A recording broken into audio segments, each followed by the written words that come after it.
Hey, I'm Alvaro. Today we're gonna talk about why is Trump fighting with Dr. Fauci. The first thing we've gotta say is let's agree on the fact that this has been a less than enjoyable year per se, like the whole pandemic, the stringent lockdowns, all the sickness around, all the noise around it. It's like you can't even think about anything without going around the pandemic. The stringent lockdowns have caused economic destruction, devastation, anxiety in people, a lot of things that, let's say, are less than desirable. We can all agree on that. And, this is the world that we're living. Through all this madness, there's a figure like Dr. Fauci. He has rose again to the mainstream. Dr. Fauci is like a career scientist. He has served under several presidents. He managed the AIDS crisis when it first came into the spotlight. And, now he's the top leader of infectious diseases in the US. Trump has antagonized him recently, and what he has done is he has referred to him as people are tired about listening to Dr. Fauci and these idiots. So let's agree on something into this. Like, why did it reach this point? Why did we come down to here? What happened is, Dr. Fauci is a nonpartisan figure, a respected person. But it is a fact, and the president, we've got to give this to the president, science has made mistakes in the past. Not only with AIDS, not only with COVID, not only with several other subjects through history.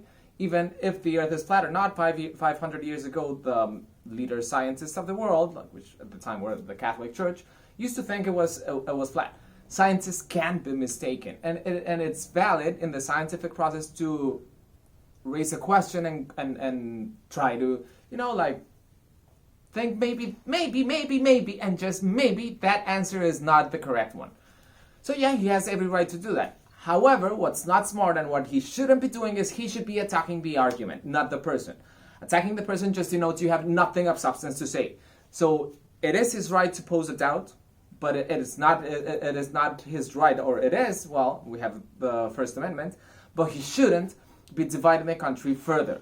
However, if we're going to look at the other side, the liberal media will tell you how everything is on Trump and all this lives lost and all this devastation, and it's because of his irresponsibility and inaction. However, if you look back at the plan, about what they're trying to do and the lockdowns and stuff, man, if you keep locking the country down, you're going to lose more money, you're going to lose more jobs, economic devastation, and that causes anxiety, drug abuse, alcoholism, and several other stuff that we don't want to get into.